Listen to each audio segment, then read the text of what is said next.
Pemain timnas U16 Indonesia Muhammad Nabil Asura hampir membuat Garuda Asia unggul atas Myanmar dalam semifinal Piala AFF U16 kemarin.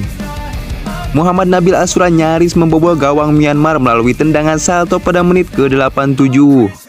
Akan tetapi, bola hasil tendangan salto Muhammad Nabil Asura masih membentur tiang gawang Myanmar. Di balik itu, skuad Garuda Asia sukses ke final usai lalui perjuangan keras hingga adu penalti.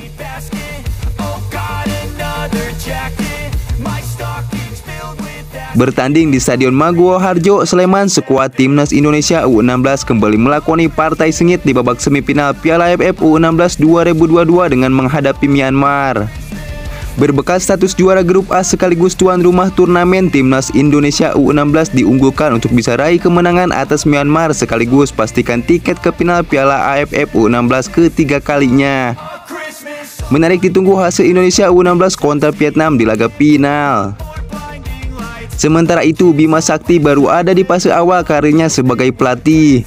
Di tahun keempatnya sebagai pelatih kepala, Bima Sakti diambang cetak sejarah.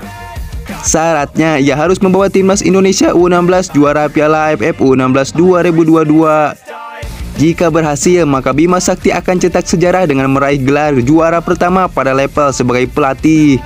Meski pernah memperkuat banyak klub besar di tanah air, Bima Sakti hanya sekali meraih gelar juara sebagai pemain. Gelar itu diraih bersama PSM Makassar di musim tahun 2000. Saat itu, Bima juga dinobatkan sebagai pemain terbaik.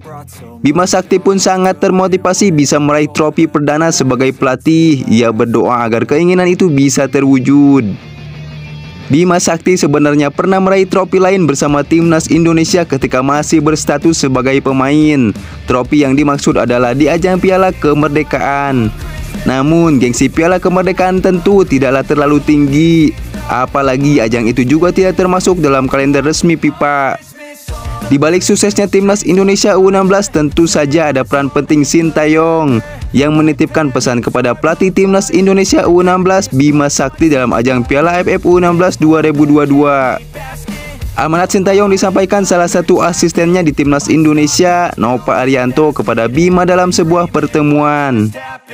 Saat ini Sintayong sedang menjalani cuti dan pulang ke kampung halaman di Korea Selatan. Sejak kedatangan Sintayong pada 2019, Bima mendapatkan tugas menangani timnas Indonesia U16. Sementara Sintayong menangani timnas Indonesia U19, U23 dan senior. Bima menggantikan posisi Fahri Hussein yang membawa timnas Indonesia juara Piala AFF U16 2018. Pada 3 tahun lalu, Bima mengantar skuad Garuda Asia menempati peringkat ketiga di ajang Piala AFF U16 2019 lalu. Semoga prestasi timnas Indonesia U16 terus berlanjut hingga jenjang senior.